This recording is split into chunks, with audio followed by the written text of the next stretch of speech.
Здраво, јас сум Стефан Вујсик. Сега малку да ви кажам за мојот лик Луис, централниот лик во представата "Ова е само крајот на светот". Прво да почнем од предизвикот, дека беше предизвик да се игра лик на голема сцена во театар, а преку тој лик да може да се прикаже неговиот внатрешен свет на начин на кој што ретко се прикажува на голема сцена. Затоа требаше да секако да се подпомогне со некакви технички средства, како на пример камери, за да доловат извесен филмски аспект, бидејќи представата е на некој начин хибрид на медиуми.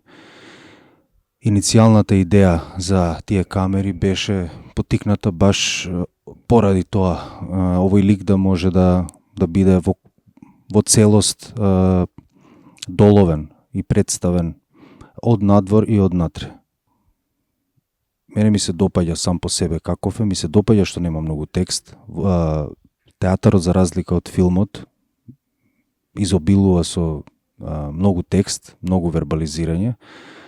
Јас неколку наврати го имам кажано тоа со фина намера дека не сум преголем фан на многу вербализирање, затоа што во доста наврати тоа знае да прерасне во некаква формула, во некаков шорткат, во некаков начин за јас да се справам или да се снајдам или да избегам од тоа што можеби е вистински предизвик за еден актер.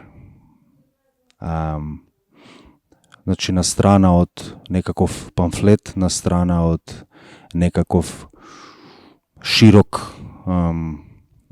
геста, да може да се долови еден натрешен, нежен, интимен свет на еден карактер. Пробавме во оваа представа тоа да го доловиме. Публиката ќе каже дали сме успеали или не, затоа што беше голем, како да кажам, не беше едноставно со камери, со светло, со големата сцена, да тоа све да го изменаџираме и да го претвориме во еден свет. И така, благодарам многу и дојдете на "Ова е само крајот на светот" во Драмски театар, погледнете и се гледаме. Чао.